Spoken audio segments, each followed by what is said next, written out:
dear students, once again welcome back to our channel ज्ञान lab. So finally हमने एक पोल upload किया था अपने चैनल के कम्युनिटी सेक्शन पे, जहां पर हमने पूछा था HSC 2023 के एस्पिरेंट से कि आपके बोर्ड्स में जो चैप्टर्स आने वाले हैं उसमें से जो चैप्टर पिछली साल यानी 2022 में डिलीट हो गया था, तो उसमें से कौन से चैप्टर का आपको डिलीटेड पोर्शन पहले कवर करना है। मैंने आपको ऑप्शंस दिया था chapter number 5, chapter number 6, chapter number 7 और चैप्टर नंबर 9 का। तो उसमें से मेजॉरिटी बच्चों ने चैप्टर नंबर 5 सिलेक्ट किया है। सो आज हम स्टार्ट करने वाले हैं आपके chapter number 5 origin and evolution of life वाले चैप्टर के साथ। और इस चैप्टर में हम मेजरली क्या कवर करेंगे, we will cover your deleted part from this chapter. क्या कवर करने वाले हैं इस चैप्टर से हम? डिलीटेड पार्ट जो 2022 में डिलीट हो गया था लेकिन 2023 में आने वाला है। हम धीरे धीरे करके सारे टॉपिक्स कवर करेंगे। I just need your patience and your support. आप एक एक टॉपिक पढ़ते जाओ और आगे आगे अपने फ्रेंड्स के साथ वो टॉपिक शेयर करते जाओ if you like it and if you understand it. और अगर आपको कोई भी डाउट हो तो जैसे मैंने पहले भी बोला है, आप अपने डाउट्स जो है वो कमेंट सेक्शन में लीव कर सकते हो, और जैसे भी हमको टाइम मिलेगा या wherever we are available we will get back to you with your suitable replies. So let's start with origin and evolution of life. I will not waste any more minute of yours. So देखो, अभी हर chapter के starting में can you recall का box दिया होता है, and this is the beauty of biology. Her chapter के starting में not only biology but chemistry, physics and most of all subjects, सब में आपको एक कैन यू रिकॉल का बॉक्स दिया जाता है। अब बहुत सारे बच्चे इस बॉक्स को इग्नोर कर देते हैं, बट आप ये गलती मत करना। Don't ignore this box. ये बॉक्स बहुत इंपॉर्टेंट होता है क्योंकि बच्चों इस बॉक्स की मदद से आपके प्रीवियस टॉपिक्स रिवाइज हो जाते हैं। अब देखो, कैन यू रिकॉल मतलब क्या होता है? कोई पड़ोस के मामा जब रिजल्ट के दिन आते हैं, मतलब आपके दूर के मामा, दूर के चाचा, दूर के अंकल पूछते हैं बेटा आपका रिजल्ट कैसा आया, तो वो पूछते हैं ना, अरे बेटा तुमने हमको पहचाना नहीं, मैं तुम्हारा फलाना मामा हूँ, मैं तुम्हारा ढिमकाना चाचा हूँ। तो वही चीज़ यहाँ पे हमारे साथ की जाती है। कैन यू रिकॉल यानी पहचाना मुझे, हूँ एम आई, बचपन में खेलते थे ना हम पहेली बुझाओ, तो वही चीज़ यहाँ पर हमको दी जाती है। आपको यहाँ पे बहुत सारे क्वेश्चंस पूछे गए। एवोल्यूशन मतलब क्या होता है, फर्स्ट लाइफ कहाँ पर फॉर्म हुई थी, आपके इतने सारे प्लांट्स और एनिमल्स के स्पीशीज एक्सटिंक्ट कैसे हो जाते हैं या क्यों होते हैं, लेमार्क थ्योरी क्या है, स्पीसिएशन क्या है। तो हम जो टॉपिक्स कवर करेंगे धीरे धीरे करके हम आपके इन सारे सवालों का जवाब देंगे और आपको खुद पता चलते जाएगा कि इन क्वेश्चन के आंसर्स क्या है। जैसे कि पहला क्वेश्चन जो है व्हाट इज इवोल्यूशन, ये आपको बहुत अच्छे तरीके से पता है कि over a period of time there is a gradual change observed in all the living organisms present in this universe. जैसे जैसे समय बीतता है वैसे वैसे हमको हर एक लिविंग ऑर्गेनिज्म के अंदर कुछ चेंजेस देखने को मिलते हैं। वो चेंजेस अच्छे भी हो सकते हैं, वो चेंजेस नॉट सो अच्छे भी हो सकते हैं, पर कोई भी चेंज जो होता है उसको हम बोलते हैं एवोल्यूशन। क्या बोलते हैं उसको हम? एवोल्यूशन। अब ये तो पहले क्वेश्चन का आंसर हो गया, but what is the answer for बाकी के क्वेश्चन? सेकंड क्वेश्चन का आंसर क्या आएगा? Where was first life formed. तो आपने 10th स्टैंडर्ड में पढ़ा था कि ओरिजिन ऑफ लाइफ कहाँ से हुई थी, और ये बहुत फेमस आंसर है कि समुद्र के पानी से हुई थी, एडम और ईव से नहीं हुई थी। Where was first life formed? It was formed from ocean. तो ये कितना सच है कितना झूठ है, बिग बैंग थ्योरी क्या होती है, ब्लैक होल थ्योरी क्या है, we are going to understand about everything. Okay, तो देखो उसके पहले मैं चाहती हूँ कि ये जो इंपॉर्टेंट ईयर्स मैंने आपको यहाँ पर दिए हैं, आप प्लीज इसको लिख कर अपने टेक्स्ट बुक के चैप्टर के फर्स्ट पेज पे या लास्ट पेज पे एक फुल स्केप चिपकाओ और उसके ऊपर ये डेट्स लिख दो। ये डेट्स बहुत इंपॉर्टेंट हैं from NEET point of view, from CET point of view. इसमें से बहुत सारे डेट्स आपके टेक्स्ट बुक में दी हुई हैं, बहुत सारी डेट्स आपके टेक्स्ट बुक में नहीं दी हैं। ये मैं आपको पहले ही चैप्टर स्टार्ट होने के पहले ही इसलिए बता रही हूँ ताकि आप इसको पहले से नोट करके रखो, और जैसे जैसे थियोरी में ये लाइन आती जाएगी तो आप इसको कनेक्ट कर पाओगे कि इसका आपके टेक्स्ट बुक के साथ एक्चुअल सिग्निफिकेंस क्या है। तो देखो, जब हम यूनिवर्स की बात करते हैं, ब्रह्मांड की बात करते हैं, व्हाट इज यूनिवर्स, मतलब ये यूनिवर्स कैसे बनी, ये इसका जवाब किसी के पास नहीं है। हमको बस इतना पता है कि कुछ तो बिग बैंग थ्योरी करके कुछ तो है, जिसमें एक छोटा सा ब्लैक होल था, बहुत सारी एनर्जी थी, ये एनर्जी जब बर्स्ट हुई तो इसमें से बहुत सारे पार्टिकल्स डिस्ट्रीब्यूट हुए, और ये पार्टिकल्स छोटे छोटे आगे जाके स्टार बने, और इन्हीं स्टार से गैलेक्सीज बनी, अर्थ बना, एटसेट्रा एटसेट्रा। तो ऐसी बहुत सारी हाइपोथेसिस है, बहुत सारे कंट्रोवर्शियल टॉपिक्स हैं जिनके ऊपर हम बात कर सकते हैं, ठीक है। लेकिन अभी हम बहुत सारे पुराने पुराने जो साइंटिस्ट हैं जिन्होंने पढ़ाई की है, जिन्होंने अर्थ के ओरिजिन के ऊपर इतनी रिसर्च की है, हम उनकी स्टडी को निग्लेक्ट तो नहीं कर सकते। तो इसीलिए आपको ये डेट्स याद रखनी है कि according to the most reliable source, earth का या यूनिवर्स का ओरिजिन कब हुआ? यूनिवर्स का origin was considered to be done from 20 billion years ago. देखो 1 बिलियन मतलब कितना होता है? 1000 मिलियन ईयर्स अप्रोक्सीमेटली। तो 20 बिलियन ईयर्स अगो आपका यूनिवर्स ओरिजिनेट हुआ है, और उसमें से जो पार्टिकल्स बने वो पार्टिकल्स जाके अलग अलग प्लैनेट्स बने और उसमें से बना अर्थ। तो अर्थ कब ओरिजिनेट हुआ? 4.5 बिलियन ईयर्स अगो, यानी 20/5 आप करोगे तब जाके आपको कुछ 4 दिखाई देगा। मतलब यूनिवर्स बनने के काफी काफी काफी साल बाद आपका अर्थ ओरिजिनेट हुआ, और अर्थ के ऊपर हमको पहली लाइफ यानी पहला लिविंग ऑर्गेनिज्म कब देखने को मिला? 4 बिलियन ईयर्स अगो। अब ये जो लिविंग ऑर्गेनिजम्स है ये कैसे बने? अगर मैं आपको ये पूरी पिक्चर शॉर्ट में बताऊं तो मैं सीधा सीधा बोल देती हूँ कि हम बने हैं केमिकल मॉलिक्यूल्स से, लेकिन इसको हम ऐसे नहीं बोल सकते ना, हमको इसको प्रूव करना पड़ेगा। तो origin of macromolecules, organic macromolecules यानी डीएनए आरएनए प्रोटीन्स कैसे कब बने? 3 बिलियन ईयर्स अगो, जिससे हम लिविंग ऑर्गेनिजम्स बने हैं। और फर्स्ट सेल लिविंग सेल कब देखने को मिला हमको? 2 बिलियन ईयर्स अगो। तो ये सारी डेट्स काफी इंपॉर्टेंट है, आपको इसको नोट करके रखनी है। जैसे जैसे थियोरी में ये पॉइंट्स आते जाएंगे मैं आपको याद दिलाते जाऊंगी कि ये मैंने आपको स्टार्टिंग में बताया था। अब देखो इधर पे हमको इंट्रोडक्शन क्या दिया है, हम क्या पढ़ने जा रहे हैं इस चैप्टर में? Origin of life. बहुत सारे बच्चों को ये चैप्टर बोरिंग लगता है, बहुत सारे बच्चों को ये चैप्टर इंटरेस्टिंग लगता है। अगर आप मुझसे पूछो कि मुझे ये चैप्टर कैसे लगता है, तो इट्स ओके ओके, मतलब मुझे बहुत ज़्यादा इंटरेस्टिंग नहीं लगता, मैं आपसे ऑनेस्ट हो रही हूँ। बट बहुत ज़्यादा बोरिंग भी नहीं लगता, क्योंकि कहीं ना कहीं it is related with us. Living organisms कैसे आए, कैसे बने, कौन से केमिकल मॉलिक्यूल्स रिस्पॉन्सिबल है, भगवान ने हाथ करके तथास्तु बोला इसीलिए लिविंग ऑर्गेनिजम्स पैदा हुए। जैसे जमीन पे पौधे पैदा होते हैं, वैसे इंसान झाड़ में से टपके या कैसे हुए, कैसे पहला लिविंग सेल आया, ये जानने की क्यूरियोसिटी हम सब में है। Come on, accepted, correct. So origin of life के बारे में हम पढ़ने वाले हैं, मतलब जितने भी टॉपिक्स लास्ट ईयर डिलीटेड थे वो टॉपिक्स हम कवर करने वाले हैं। तो इन शॉर्ट पूरा चैप्टर हम कवर करने वाले हैं। तो देखो इधर क्या बताया गया हमको ओरिजिन ऑफ लाइफ के बारे में। The living matter shows attributes और कैरेक्टर्स। एट्रीब्यूट मतलब क्या होता है? अलग अलग कैरेक्टर्स दिखाना। जैसे कि आप ड्राइंग में भी अच्छे हो, आप डांसिंग में भी अच्छे हो, तो ये आपके एट्रीब्यूट्स हैं। एट्रीब्यूट्स यानी कैरेक्टर्स, यानी आपके फीचर्स। तो लिविंग ऑर्गेनिज्म या लिविंग मैटर में हमको बहुत सारी चीजें देखने मिलती है। देखो क्लास 11th में आपने फर्स्ट चैप्टर में पढ़ा था द लिविंग वर्ल्ड, कि कौन सा ऑर्गेनिज्म लिविंग ऑर्गेनिज्म होता है, कौन सा ऑर्गेनिज्म नॉन लिविंग ऑर्गेनिज्म होता है। जैसे कि अगर मैं बोलूँ कि जो ऑर्गेनिज्म हिल सकता है वो लिविंग है, जो हिल नहीं सकता वो नॉन लिविंग है। तो ऐसे में तो ट्रीज जो हैं ये मूवमेंट नहीं दिखाते हैं, मतलब ये लोकोमोशन नहीं करते हैं, ये मूवमेंट दिखाते हैं। तो ट्रीज को लिविंग में लेंगे या नॉन लिविंग को लेंगे? या और सिंपल एग्जांपल लेती हूँ, कुछ बच्चों ने बोला कि जिसकी हाइट बढ़ती है वो लिविंग है, जिसकी हाइट नहीं बढ़ती वो नॉन लिविंग है। तो उस हिसाब से हिमालय माउंटेन जो है, हिमालयन रेंजेस, वो हर साल उनकी हाइट कुछ 8 सेंटीमीटर या 8 इंचेस इंक्रीज हो रही है due to deposition of snow. तो इसका मतलब हिमालयन माउंटेन्स लिविंग ऑर्गेनिज्म हो जाएंगे क्या? नो। फिर कुछ बच्चों ने बोला कि जो ऑर्गेनिज्म रिप्रोडक्शन कर सकता है वो लिविंग है, जो रिप्रोडक्शन नहीं कर सकता वो नॉन लिविंग है। अगर इस हिसाब से देखा जाए तो हॉर्स और डोंकी के कॉम्बिनेशन से जो म्यूल बनता है, जिसको हम खच्चर बोलते हैं, ये तो स्टेराइल होता है। तो इसको क्या हम नॉन लिविंग बोल देंगे जस्ट बिकॉज ये बच्चा पैदा नहीं कर सकता? मतलब ये तो वही बात हो गई कि अगर मैं बच्चा पैदा नहीं कर सकती तो मैं नॉन लिविंग हो गई। तो ऐसा नहीं होता। कोई भी ऑर्गेनिज्म जो लिविंग होता है वो क्या क्या कैरेक्टर्स दिखाता है? वो दिखाता है रिस्पॉन्स टू एक्सटर्नल स्टिमुलस, यानी छुई मुई प्लांट। आपने मिमोसा प्लांट के बारे में सुना होगा, टच मी नॉट प्लांट। जब आप उसके लीव्स को टच करते हो तो वो लीव्स क्लोज हो जाती हैं, उसको बोलते हैं रिस्पॉन्सिवनेस। यानी अगर आपको मैंने जोर का झापड़ मारा तो आप अपना गाल फटाक से कवर करोगे, आप रिस्पॉन्स दिखा रहे हो, इसको बोलते हैं रिस्पॉन्सिवनेस, यानी response to external signal, external stimuli. तो लिविंग ऑर्गेनिज्म हमको रिस्पॉन्स दिखाते हैं, वो इंटरनल ग्रोथ और इंटरनल मेटाबॉलिज्म दिखाते हैं। लिविंग ऑर्गेनिज्म में हमको एनर्जी ट्रांसफॉर्मेशन देखने मिलता है, यानी कि आप जो खाना खाते हो उससे आपको जो एनर्जी मिलती है that is nothing but chemical energy which is converted into your what we say, मतलब your chemical energy is converted into your heat energy. आपकी बॉडी से हीट रिलीज होती है जब आपका फूड डाइजेस्ट होता है।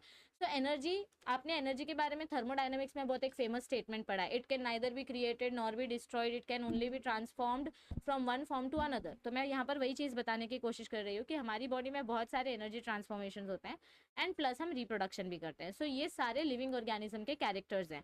ये लास्ट वाला पॉइंट थोड़ा सा कॉन्ट्रोवर्शियल है, बट ये सारे पॉइंट सिर्फ और सिर्फ एक्सक्लूसिव है लिविंग ऑर्गेनिजम्स के लिए, मतलब ये सिर्फ लिविंग ऑर्गेनिज्म में ही देखने को मिलेंगे, ठीक है। As far as origin of life is considered, मतलब अब चला आपण परत टॉपिकवर येऊया, आपण इथे तिथे भिसकटलो. तो अगर हम ओरिजिन ऑफ लाइफ की बात कर रहे हैं तो अभी तक ये हमको नहीं पता चला है कि कैसे ओरिजिन होता है, मतलब ये अभी तक हमारे लिए दुनिया का सबसे बड़ा क्वेश्चन है. मुर्गी पहले आई कि अंडा पहले आया, उससे भी बड़ा क्वेश्चन ये है कि लिविंग ऑर्गेनिज्म पहले कैसे आया. तो it is an enigma for intellectuals. Enigma यानी कि दुनिया का सबसे बड़ा सवाल. एनिग्मा का बेसिकली मतलब होता है a question which has no specific answer. तो ये अभी भी बहुत सारे जो विद्वान लोग हैं ना, जिनको हम फिलोसोफर्स बोलते हैं, इंटेलेक्चुअल्स बोलते हैं, उनके लिए अभी भी ये क्वेश्चन बहुत बड़ा है. इतनी एडवांसमेंट कर ली है हमारे बायोलॉजी ने, मतलब बायोकेमिस्ट्री बोलो, एस्ट्रोबायोलॉजी बोलो, ज्योग्राफी बोलो, मॉलिक्यूलर बायोलॉजी बोलो, हमने हर फील्ड में महारत हासिल कर ली है. मतलब we have achieved a great success in all the fields. Still we don't know या वी आर कंफ्यूज्ड कि लिविंग ऑर्गेनिजम्स कैसे फॉर्म हुए. So various theories and hypotheses have been proposed to find the probable answer to this question. यानी बहुत सारे scientist ने अपनी अपनी अलग अलग थ्योरी दी है कि कैसे लिविंग ऑर्गेनिज्म इस यूनिवर्स पे आए होंगे. और हम वैसे ही 4 थ्योरी पढ़ने जा रहे हैं: special creation, biogenesis, abiogenesis and cosmozoic theory. ये 4 थ्योरी जो है क्या है, कैसी है, इसमें क्या दिया है, ये सब कुछ हम डिटेल में कवर करने वाले हैं. So are you ready for all these 4 theories? I hope I am not boring you. मैं आपको बोर नहीं कर रही हूँ, because this chapter is very interesting from human perspective point of view. आणि आय होप की तुम्ही पण आपल्या अभ्यासाला सिरियस घेत आहात, because you still have time to score good marks in your subject. आता पण तुमच्याकडे भरपूर वेळ आहे. अजून पण तुम्ही जर तयारी स्टार्ट केली, you will be able to score excellent marks in your boards. और मैं ये सिर्फ व्यूज़ या सब्सक्राइबर्स के लिए नहीं कर रही हूँ. I am telling this genuinely कि अगर अभी भी आप अपने पढ़ाई को सीरियसली ले सकते हो तो आपके मार्क्स डेफिनेटली इंक्रीज हो जाएंगे. ठीक है, चलो आगे बढ़ते हैं. All right, so let's start with our first theory. मैंने आपको 4 थ्योरी बोली थी. कौन सी 4 थ्योरी हैं? पहली है थ्योरी ऑफ स्पेशल क्रिएशन, दूसरी है कॉस्मोजोइक थ्योरी, तीसरी है अबायोजेनेसिस और चौथी है आपकी थ्योरी ऑफ बायोजेनेसिस. ये चारों थ्योरी काफी इंटरेस्टिंग है, तो प्लीज इस वीडियो को एंड तक देखना. आपका टाइम वेस्ट नहीं करूंगी, पर थ्योरी को डिटेल में डिस्कस करेंगे. ये जो थ्योरी है ये सबसे स्पेशल और सबसे ज्यादा क्या बोलते हैं, बहुत ज्यादा बिलीवेबल थ्योरी है. यानी बहुत सारे लोग इसमें आसानी से बिलीव कर लेते हैं, क्योंकि इस थ्योरी में सिंपल यही बोला गया है कि लिविंग ऑर्गेनिज्म कैसे आए उसका कोई साइंटिफिक प्रूफ नहीं है हमारे पास.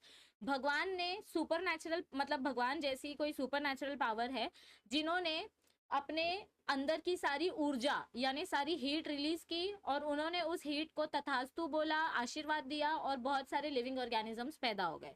तो ये थ्योरी है थ्योरी ऑफ स्पेशल क्रिएशन. देखो, हम सुपर नेचुरल पावर्स को इग्नोर नहीं कर सकते. मतलब मैं ये नहीं बोल रही हूँ कि आप लोग अब वंडर वुमन और वंडर मैन और जो भी है, स्पाइडरमैन, बैटमैन, इनके ऊपर बिलीव करना स्टार्ट कर दो. मुझे पता है बहुत सारे एवेंजर्स के फैन हैं यहाँ पर, और कौन से आप लोग इतने ज़्यादा टेक्निकल मूवीज़ देखते हो. I don't know about it, ठीक है. Honestly I am not a fan of it, क्योंकि मुझे ज़्यादा टेक्निकलिटी समझ में नहीं आती. But we can not ignore super natural power. But इसका मतलब ये नहीं है कि हम उसके ऊपर ब्लाइंडली बिलीव करें. तो बेसिकली इस थियोरी में क्या दिया गया है, this is the oldest theory. मतलब ये सबसे ज्यादा पुरानी थियोरी, क्योंकि लोगों के पास जब कोई साइंटिफिक बिलीफ नहीं होता है तो वो हर चीज को अपना क्या बोलते हैं उसको, अपने रिलीजन के ऊपर डाल देते हैं कि हाँ या ऐसे ऐसे ऐसे हमारे रिलीजन में लिखा हुआ है, या वो अपने माइथोलॉजी से उसको कनेक्ट कर लेते हैं.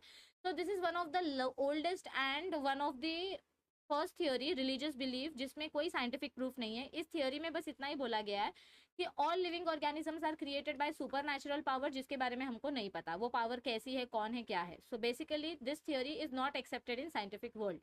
तो दूसरी थियोरी आई cosmozoic theory. This theory is very famous, और इस थ्योरी में आपका बहुत सारा फ्यूचर स्कोप है. जो बच्चे नासा जाना चाहते हैं, जो बच्चे साइंटिफिक फील्ड में कुछ अमेजिंग सा काम करने चाहते हैं, उनके लिए ये थ्योरी बहुत अच्छी है. तो दिस थ्योरी एडवोकेट्स, मतलब बेसिकली कॉस्मोसॉइक थ्योरी या थ्योरी ऑफ पैनस्पर्मिया मतलब क्या होता है. सी, कॉस्मोसॉइक या पैनस्पर्मिया वर्ड का मतलब क्या होता है. आपने सुना होगा SBI bank, state bank of India. किसका किसका अकाउंट है एसबीआई में? ठीक है, हर्षद मेहता वाला स्कैम नहीं करने वाली मैं. आई एम जस्ट आस्किंग कि आपने सुना होगा कि एसबीआई बैंक के ब्रांचेस पूरे कंट्री में हैं, इंडिया के हर एक पर्टिकुलर स्टेट में है. तो वो लोग जो सर्विसेज प्रोवाइड करते हैं उसको बोलते हैं पैन इंडिया सर्विस. क्या बोलते हैं? Pan India service. Basically pan word का मतलब होता है एवरीवेयर. जैसे कि पैंडमिक, आपने अभी कोरोना वायरस की वजह से ये वर्ड तो सबको बहुत ज्यादा फेमस हो गया होगा, एपिडेमिक, एंडेमिक, पैंडमिक। तो पैंडमिक मतलब क्या होता है, ऑल ओवर द वर्ल्ड। तो वैसे ही कॉस्मोसोइक थ्योरी में हमको क्या बताया गया है कि इसमें जो लिविंग ऑर्गेनिजम्स हैं वो किसी दूसरे प्लैनेट से आए हैं, वो अर्थ के नहीं हैं। किसी दूसरे प्लैनेट के कोई सुपर नेचुरल मॉलिक्यूल्स अर्थ में आए और उन्होंने अपना कुछ अलग मोड ऑफ रिप्रोडक्शन और मोड ऑफ न्यूट्रिशन स्टार्ट किया और हम ह्यूमंस बन गए, ऐसा। तो ये कितने हद तक सच है मुझे वो नहीं पता, बट मैम आपने बोला कि हमारा फ्यूचर स्कोप है इसमें, तो क्या फ्यूचर स्कोप है वो मैं बताती हूँ। देखो क्या बोला गया है इसमें, रिसेंटली नासा ने क्या रिपोर्ट किया है कि fossils of bacteria like organisms on a Martian rock यानी जो पत्थर मार्स में से लाया गया है, have been recovered from Antarctica. यानी कि मार्स के पत्थरों पे से कुछ ऐसे बैक्टीरिया जैसा मटेरियल कलेक्ट किया गया है। अब बैक्टीरिया एक लिविंग ऑर्गेनिज्म है, इसका मतलब हम ऐसा बोल सकते हैं कि अर्थ के बाहर जो दूसरे प्लैनेट्स है वहां पे भी कोई ना कोई लिविंग ऑर्गेनिजम्स रहते हैं, यानी एलियन की पॉसिबिलिटी सच हो सकती है। तो हम इसको कम्प्लीटली झूठ नहीं बोल सकते, यानी कोई मिल गया और क्रिश मूवी जो है ये सच भी हो सकती है, यू नेवर नो, क्योंकि यहाँ पे बोला गया है, साइंटिफिक प्रूफ दिया गया है कि बैक्टीरिया जैसे दिखने वाले ऑर्गेनिज्म हमको मार्स के पत्थर में से मिले हैं जो एंटार्क्टिका में से रिकवर किए गए हैं। So yes, this is your future opportunity, this is where you can मतलब you can start dreaming something about new topics. Okay, so biology is not limited to medicine and pharmacy, it has a lot of scope out of this all medicine and biology pharmacy वाला topic। ठीक है, coming back to this chapter, cosmozoic theory मतलब क्या होता है, इस theory में क्या बताया गया है, इट एडवोकेट्स यानी explains that life did not arise on planet earth. इसमें तो सीधा सीधा यही बोल दिया है कि लाइफ अर्थ में स्टार्ट हुई नहीं, ये हमको कहीं और से मिली है। It may have descended, descendant या डिसेंड करना मतलब कहीं और से आना या आना। तो it may have descended to earth from other planets in the form of spores और माइक्रो ऑर्गेनिजम्स, यानी ये किसी सीड के फॉर्म में या छोटे छोटे कण जिसको हम बोलते हैं कण के फॉर्म में, छोटे छोटे सीड के फॉर्म में, छोटे छोटे माइक्रो ऑर्गेनिजम्स के फॉर्म में, जिसको हम बोलते हैं कॉस्मोजोआ या पैंसपर्मिया, ये दूसरे प्लैनेट से अर्थ पे आए और अर्थ में आके लिविंग ऑर्गेनिज्म से बनना स्टार्ट हुआ। तो बेसिकली इस थियोरी के अकॉर्डिंग ये बोला गया है कि हम इस अर्थ के है ही नहीं, हम कहीं बाहर से आए हैं, ऐसा बोला गया है, मतलब we are aliens for earth, ऐसा बोला गया है। So this is a very interesting theory, but again it has very less scientific proof. तो ये थियोरी भी एक्सेप्ट नहीं हुई, ये थियोरी भी एक्सेप्ट नहीं हुई। सबसे ज्यादा एक्सेप्टेड थियोरी कौन सी है वो मैं आपको नेक्स्ट लेक्चर में बताऊंगी। अभी जाते हैं थर्ड थियोरी के पास। So this is our third theory, which is nothing but theory of spontaneous generation. This is abiogenesis. अ मतलब क्या होता है, एब्सेंस, और बायोजेनेसिस मतलब क्या होता है, बायो मतलब लिविंग और जेनेसिस मतलब क्या होता है, फॉर्मेशन। यानी कि लिविंग ऑर्गेनिज्म का जो फॉर्मेशन है वो एवं किसी केमिकल से, या केमिकल नहीं बोल सकती, ऐसे ही मतलब जादू किया, फू किया और लिविंग ऑर्गेनिज्म बन गए, ऐसा कुछ थियोरी है ये।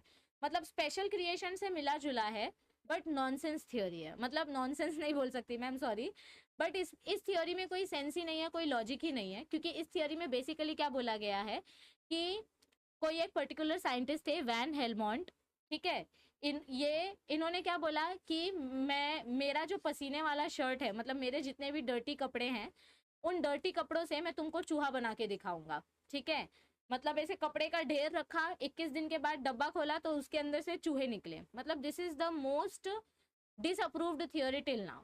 तो बेसिकली इस थियोरी में वैन हेलमोंट ने क्या प्रूव किया था, समझो कि इनके ये जो डर्टी क्लोथ्स थे, इन्होंने वो डर्टी क्लोथ्स लिए, उसको उन्होंने वीट के साथ मिक्स किया। Now wheat is a very good source of carbon, आपको भी पता है, it has a lot of carbohydrates तो एंड प्रोटीन। सो उन्होंने क्या किया, ये वीट के साथ कपड़े के साथ वीट को मिक्स किया और उसको बंद करके रख दिया डब्बे में, या ऐसे मतलब पैक करके रख दिया साइड में। और कुछ दिन के बाद उनको क्या देखने को मिला, वहां पर छोटे छोटे माउस के बेबीज थे। अब इसका मतलब ये नहीं है कि कपड़े में से माउस के बेबी पैदा हो रहे हैं, इसका मतलब ये है कि कहीं से तो चूहा आया होगा, मदर माइस आई होगी, उन्होंने ये खाना खाया होगा, ये गंदगी सूंघते सूंघते वो इस जगह पे आई होगी, माइस इस जगह पे आए होंगे, ठीक है, और उन्होंने ये खाना सूंघा होगा, और जैसे ये खाना उन्होंने खाया होगा, अब ऑब्वियस ही बात है, जहाँ पर चूहे को खाना मिलेगा वो उधर ही अपना घर बसा लेगा और उधर ही अपने बच्चे पैदा करेगा। तो कुछ दिन के बाद हमको इधर ही न्यू माइस देखने को मिला, इसका मतलब ये नहीं था कि इस कपड़े में से ये चूहे पैदा हुए, दिस इज नॉट ट्रू। तो ये थियोरी लुइस पास्चर ने इमीडिएटली डिसअप्रूव कर दी थी। It was rejected by Louis Pasteur, क्योंकि इस थियोरी में क्या बोला गया था, life originated from non living material, ये किसी नॉन लिविंग मटेरियल से ऐसे ही स्पॉन्टेनियसली यानी जादू से पैदा हो गई है। It is not true. तो इसको प्रूव करने के लिए फिर लुइस पास्चर ने एक एक्सपेरिमेंट किया जिसको हम बोलते हैं swan neck experiment. This is an excellent experiment जिससे उन्होंने प्रूव किया कि भैया नॉन लिविंग मटेरियल से कोई लिविंग ऑर्गेनिज्म पैदा नहीं होता है। ठीक है, तो लुइस पास्चर ने कैसे प्रूव किया, ये एक्सपेरिमेंट का नाम याद रखो, नीट के लिए बहुत इंपॉर्टेंट है।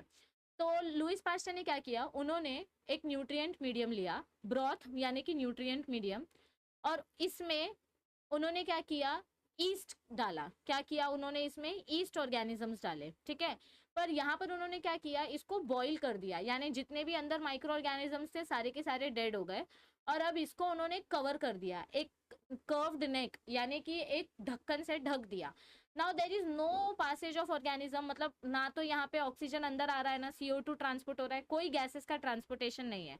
तो जितने भी माइक्रो ऑर्गेनिजम्स थे वो मर गए और अंदर हमको कोई भी माइक्रो ऑर्गेनिज्म का प्रेजेंस देखने को नहीं मिला। ठीक है, क्योंकि हमने यहाँ पे हवा आने जाने की जगह ही नहीं छोड़ी है। ठीक है, सेकेंड टाइम उन्होंने क्या किया, उन्होंने सेम ब्रॉथ लिया, उसके अंदर उन्होंने सेम ईस्ट डाला, इसको उन्होंने बॉईल नहीं किया, इसको उन्होंने ऐसे ही ओपन छोड़ दिया, यानी कि इसके ऊपर उन्होंने कोई ढक्कन नहीं डाला। The neck was removed. और अब क्या हो रहा था, आराम से एयर पास होने की जगह थी, जिसके वजह से माइक्रो ऑर्गेनिजम्स आराम से ग्रो हुए और हमको न्यू माइक्रो ऑर्गेनिजम्स की ग्रोथ देखने को मिली। इसका मतलब ये है कि नॉन लिविंग मटेरियल से, देखो ये जो ब्रॉथ है ये नॉन लिविंग है, मतलब इसके अंदर सिर्फ केमिकल है। तो अगर वैन हॉलमोंट की थ्योरी राइट होती तो यहाँ पे हमको लिविंग ऑर्गेनिजम्स देखने के लिए मिलने चाहिए थे, लेकिन नहीं मिले। इसका मतलब वॉन हेलमोंट की थ्योरी रॉन्ग है और लुइस पास्चर की थ्योरी राइट है, which is swan neck experiment, जिसमें उन्होंने ये बताया कि कोई भी माइक्रो ऑर्गेनिजम्स तभी पैदा होते हैं जब उनको उनके न्यूट्रिएंट का सोर्स दिखाई देता है। सेम रेडीज एक्सपेरिमेंट था, सेम लुइस पास्चर के जैसा, उन्होंने भी यही चीज एक्सप्लेन की।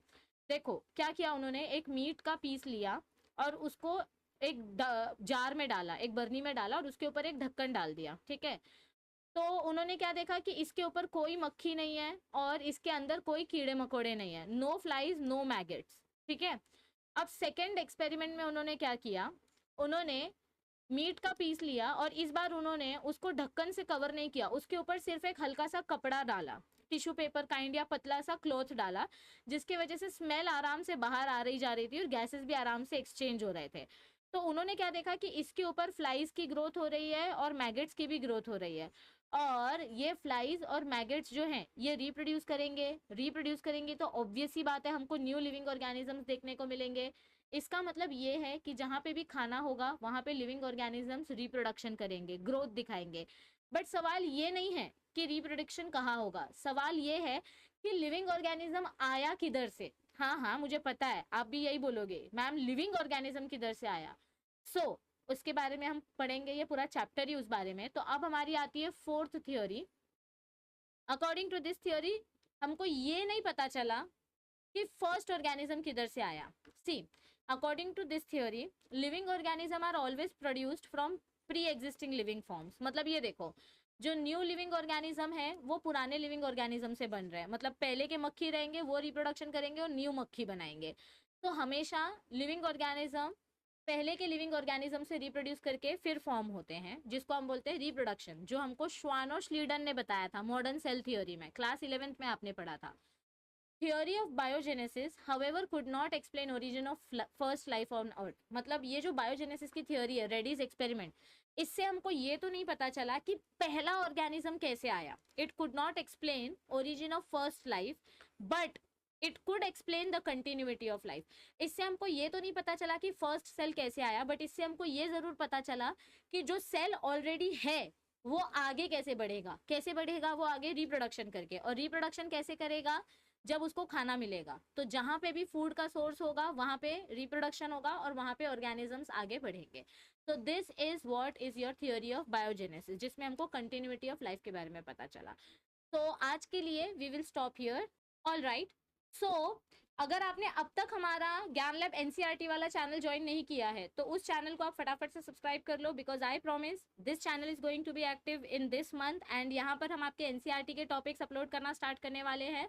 And if you have still not joined our group, Telegram group ज्ञान लैब एपी, तो आप टेलीग्राम ग्रुप ज्वाइन कर लो, क्योंकि यहाँ पे आपको सारे अपडेट, सारे लिंक, सारे नोटिफिकेशन और सारे नोट्स आपको दिए जाएंगे, ठीक है। Other than that we also have a very entertaining channel known as Life Buffering. आप हमारे लाइफ बफरिंग चैनल के भी मेंबर बन सकते हो। यहाँ पर हम अपने व्लॉगिंग वीडियोस अपलोड करते हैं। आई होप आपको आज का वीडियो अच्छा लगा होगा, टॉपिक समझ में आया होगा। If yes then please drop a comment below, ताकि मुझे थोड़ा सा मोटिवेशन मिले और जल्दी जल्दी से मैं नेक्स्ट वीडियो अपलोड कर सकूँ। Please stay tuned with us so that we can bring amazing new topics for you, amazing new videos for you. Till then, thank you for supporting and thank you for watching this video. इसको ज़्यादा से ज़्यादा HSC 2023 के aspirants के साथ share करो, ताकि सबको फ्री एजुकेशन का फायदा हो सके। I'll see you very soon. Till then, stay tuned. Thank you. Please make sure that you click on subscribe button and hit the bell icon. Bye bye. See you.